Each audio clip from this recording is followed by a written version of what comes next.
Well, Burnside finally gets those bridges onto Fredericksburg.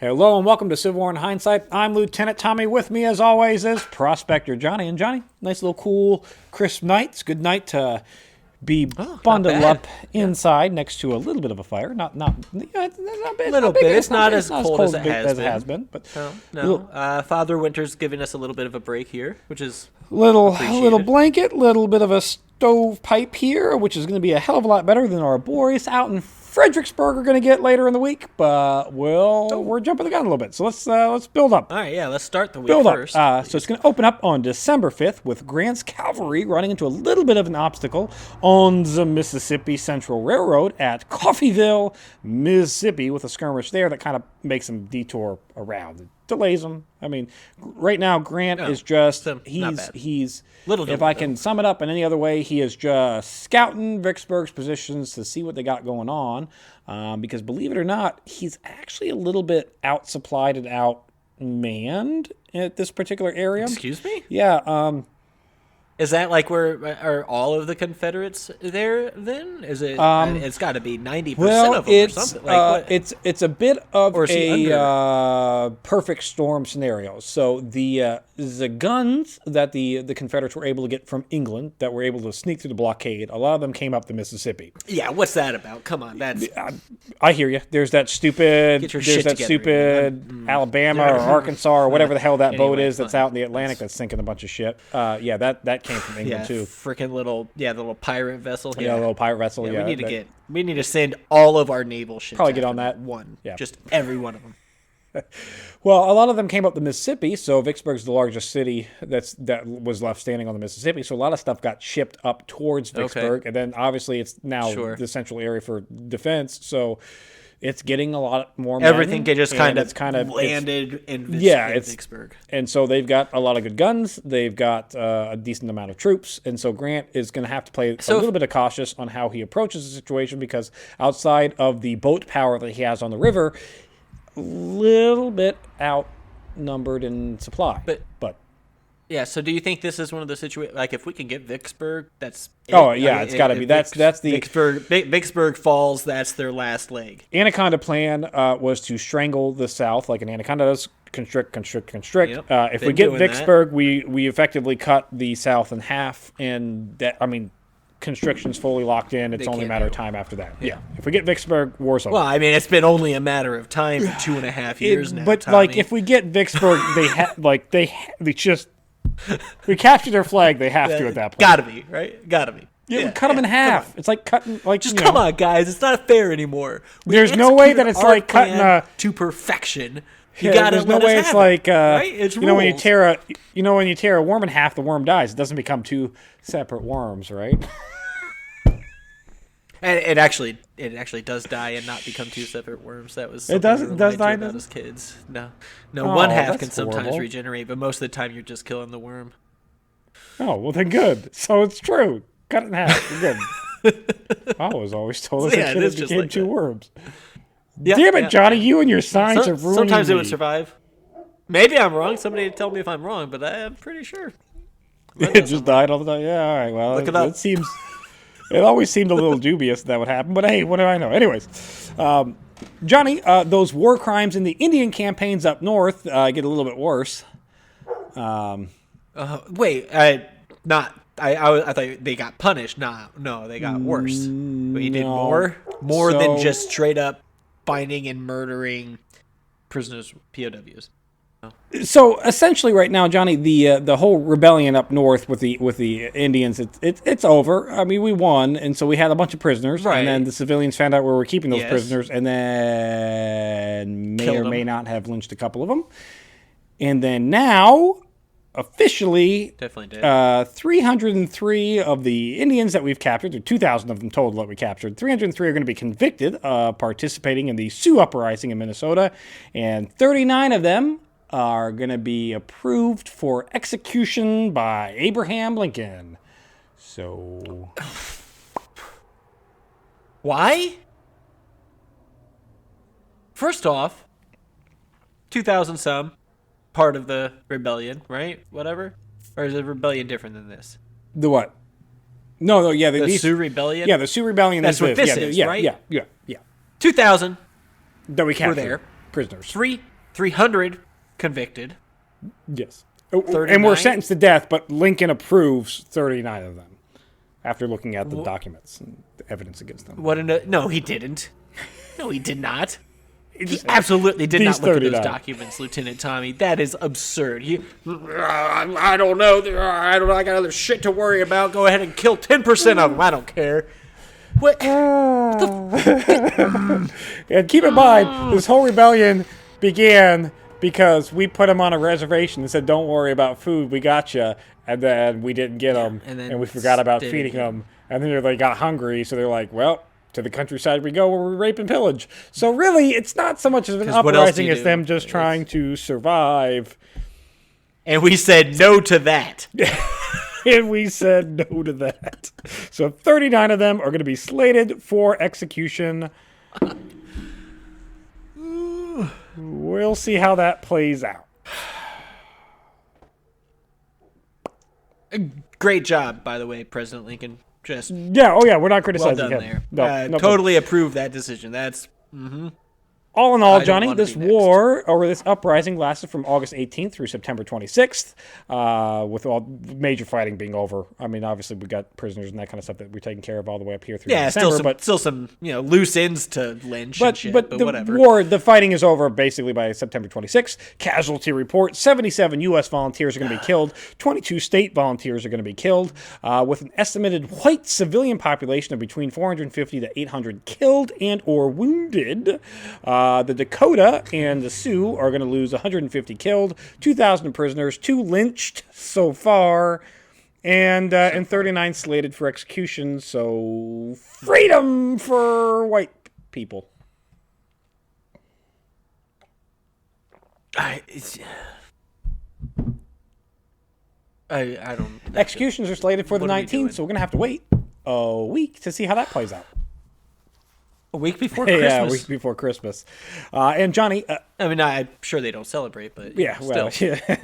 The spirit of the season, right? And Johnny, death continues here as we have the Battle of Prairie Grove, Arkansas on the 7th. Union forces underneath Francis Huron are going to be ordered to reinforce James Blunt near Fayetteville, Arkansas. Confederates underneath Thomas C. Hindman... I think it's a perfect opportunity to try to destroy both forces in piecemeal, apart from each other.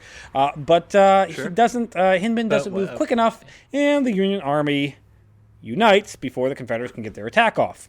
Hindman then decides to attempt to hold positions near Prairie Grove, but fighting and harsh winter pursue, and after a days-long fight, he has to withdraw because he didn't get the upper hand in that battle, and now snows are coming, and time to go back to where it's warm and we've got fires and not out in the middle of a field.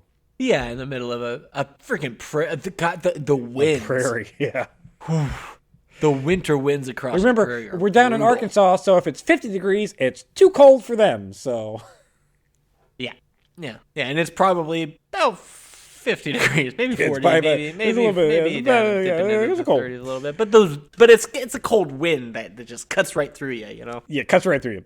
The North is going to maintain control of northwest Arkansas at the cost of 175 Union killed, 813 wounded, 263 missing or captured, for a total of 1,251 out of their 10,000 men. The Confederates are going to lose 164 killed, 817 wounded, and 336 missing or captured, for a total of 1,317 of their approximate 10,000 men. So very even battle, both to both, with very even casualties, both to both. So we are killing people to kill people with no ground changing either hand. So way to go, Civil War! What we should be doing is flipping a coin, right? At this point, just yeah. And instead of people dying, you just best, I don't know, out of 100 or some shit. I don't care. Like, what? Spend the afternoon doing it if you need to, but all you're doing is literally killing people for nothing right now. children. Yeah, that's the way this whole war is. In some cases, grown-ass men who have been drafted into this war they didn't want to participate in. If you're in the South, yeah, it could very much be a 50-year-old man being drafted in. And if that's not bad enough, Johnny, Confederates underneath John Hunt Morgan, Morgan's Raiders, a.k.a., they're going to surprise and capture a federal garrison at Harrisville, Tennessee. 1,800 are going to be taken. This is really bad. 1,800 are going to be taken prisoner. And what's stupid about this whole thing is that Morgan only has 1,400 men to begin with, and he faced over 2,000 Union guys and took 1,800 prisoner. Did you even try to defend anything? Like, what the hell happened? This isn't an army. It's not an army. It's a gang. And just like, we surrender. Oh, you got us. Oh, you got us when we weren't paying attention, so you get to keep us instead of us, like, loading up muskets or something. Like, Jesus Christ. What? Can somebody please just maybe send, I don't know, 4,000 or 6,000 men to him? How many do you need? 20? I don't know. What's McClellan doing? Call him up. Have him like just walk around him. Yeah, he's not. And distract fired him. Remember? He's home. He's got nothing else to do. He's definitely home. He's home. There. He's home writing angry letters like, I should still be in charge. On the 8th of December, Lee and Traitor President Davis are going to get into it, as Lee wants to concentrate Confederate forces to defend Richmond, while Davis wants to send troops out west. He's actually going to send a letter to Lee stating that, and I quote... I'm sorry. Oh, you sorry, what? Is it not the same situation where the president is the commander-in-chief for the South? Because... pretty sure what the commander-in-chief says goes. And General Lee, you can go ahead and sit on your thumb and do what I tell you. If I were traitor President Davis, is what I would be saying. Well, Traitor President Davis sends a letter to Lee, and it says, and I quote, in Tennessee and Mississippi, the disparity between our armies and those of the enemy is so great as to fill me with apprehension. But Davis... clearly tells Lee that I'm intending on sending troops out west. I'm intending to go out west to try to see what the situation is out there, while both men tell the other that they have no forces to spare for the other, so good luck, I guess. I don't know. I mean, shocking they're both that not a wrong. country the thing that is separated themselves from another country would then have infighting that is threatening to separate them even more. But both men aren't wrong. If Richmond falls, the Confederacy falls. So sure, Lee's not wrong. But at the same time, like, if Vicksburg falls, the Confederacy falls. So, you know. And guess what? The Confederacy is about to fall. Like, but they don't have troops. It cannot succeed. It's like right here. They're not going to do shit. The heart of the conflict is both men are right. Yeah, both men are right. Richmond falls, Confederacy falls. Vicksburg falls, Confederacy falls. So both men are right. The West is in danger. The East is in danger. We need troops, and we don't have troops. So there. Maybe you should draft up to 80 years old. Up to 80, maybe up to 80, 70. I mean, 60. Just there, right there. Just be like, all right, we don't have troops. All right, let's chalk it up. Good show. Let's sue for peace and see what we can get out of it. We tried.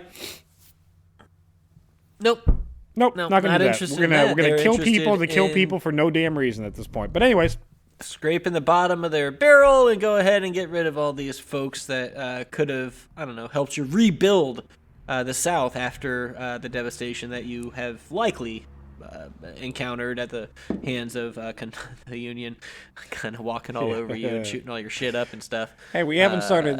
Call it a day. Be done with it. Listen, we're not the one going into cities and burning them down just yet. That's Morgan and his. No, I said nothing about burning. I said shooting up. You can't tell me we didn't sit a bunch of boats with cannons and shoot the shit out of a fucking city. We did that. We shot the shit out of some cities, Lieutenant Tommy. All the Confederate Navy is. We did the thing. It's like, let us stop that, and you come back and rebuild. We did do those things. On the 9th, there. Keep this shit going. On the 9th, Johnny, there's going to be a skirmish near Laverne, Tennessee, and Mudtown, Arkansas. On the 10th, federal forces will lose a garrison at Plymouth, North Carolina, so not a great week for the North here. But the House of Representatives is going to pass a bill from the Senate, and West Virginia is one step closer to being an official state of these United States. Not yet, though. Just one step Yeah, closer. the House and the Senate have closer. passed. We now need like the 2/3 of the states to say yay, and then the president to sign off. But we're there with West Virginia. Is it going to be let in as a slave owning state? No, it's a free state. Free state. It'll be a free state. Okay, all right. I just free state. Free state. So I check. It'll be a free state. And Johnny, this week is going to come to an end on the 11th as Burnside finally begins constructing his pontoon bridges across the Rappahannock to Fredericksburg. We're there. Oh, shit. All the parts came in and he started a putting them month together. later, we finally have boats shit. that we can make pontoon bridges out of. I feel like an army of however many thousand of men could have very easily cut down 4 trees and just laid them across. Made a bridge. You made a bridge in your property, Johnny, and how long did that take you? Like an afternoon? It was an evening. And To make it and an hour to walk it out and play. It's about the size of the Rappahannock. It's Big Creek. Let's not lie. Pretty close. It's pretty close. It is at least 5.5 feet across. I'm going to put a picture of your little bridge after the heavy made up. rains we've had, Tommy. Yeah. After the heavy rains we've had, it is almost foot deep in some parts. There you go. So it's the Rappahannock, Johnny. Took a it's day. The mini It's the Rappahannock of Versailles. I think it's what actually feeds the Rappahannock. Oh, is it? Versailles. Thank you very much. Yeah, I think it actually feeds the Rappahannock. Yeah, or maybe the Ohio. I don't know. So all morning long, Johnny, there on the final day here, Union forces are going to come under fire from Confederate sharpshooters. Oh shit! They're going to drive away the engineers on multiple occasions. By mid-morning, Federal guns, the artillery pieces, have had enough of the Union guys getting shot at and getting driven away.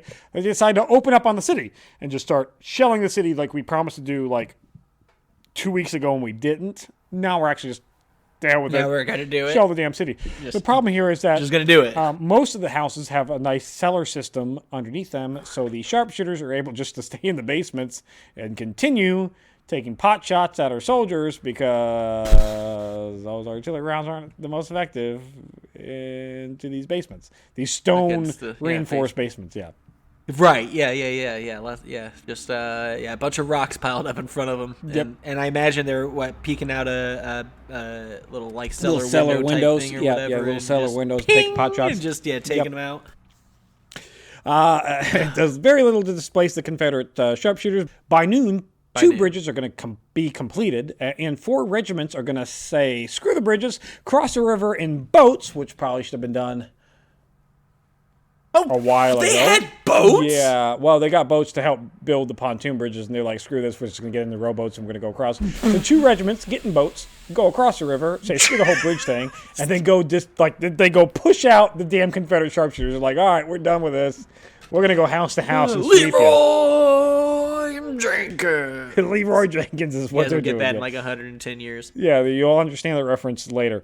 Leroy Jenkins! Except unlike Leroy Jenkins, it's actually was successful, and they pushed the Confederates out of the city, allowing the other 3 bridges to be completed. And by nightfall, a division of E.V. Sumner's Corps have occupied Fredericksburg. And now over the next morning, I anticipate that we're going to continue to bring the entire Union Army across and into Fredericksburg. Oh. So Fredericksburg is ours. As of now, as of the end of the week, as of the 11th, Fredericksburg is going forward. I mean, we've inhabited it, and we have more people coming. Yeah, we have more people coming. Yes, yeah. That's it. The largest folks, at this point, pack it up. the largest army that has ever been assembled on U.S. soil is now in and or around Fredericksburg. So this war has to be over by next week. Good night, Confederacy. So we'll see how that goes. It was fun playing. Jackson, he himself is still several miles away from Fredericksburg. So we've got Lee and Longstreet in Fredericksburg. Well, in the mountains behind Fredericksburg, hills behind Fredericksburg. Yeah. And we've got Fredericksburg. It's like and Jackson, next week. Who knows where? We're gonna have the Battle of Fredericksburg. We're gonna have the battle. This is gonna be it. This is the final battle. Mark my words. It's gonna be the final battle of the Civil War. It's gonna be a Union victory all around. We way outnumber everybody. Let's wrap it up. We're gonna go home early. By Christmas, we're all gonna be home in our own beds. dreaming of This is a bad dream. It's a bad dream. Victory. It's a victory. It's going to be a unified nation. It's going to be a bunch of bad memories and move on from it. And 1862 is our year, Johnny. It's the year of the North. Oh, and it's at the very end of the year to put a nice little cap on it. That's fantastic. Tommy, it was fun doing this podcast with you. We'll have one more episode next week, and after that, I don't know. We'll figure out what to do from there. But sounds like this war's over. And if you enjoyed listening to the Civil War in Hindsight, Civil War week to week, as we're clearly going to win in Fredericksburg next week, because it was like way outnumber them. There's no way this is going to go wrong for us at all. Then check out Historic Hindsight. We talk about all kinds of fun stuff, like our President series, where we talk about all the bad things our presidents did up until this point. And stay tuned. Spoiler, it's going to be next summer before it comes out, but we're going to do a pirate series. So stay tuned to that.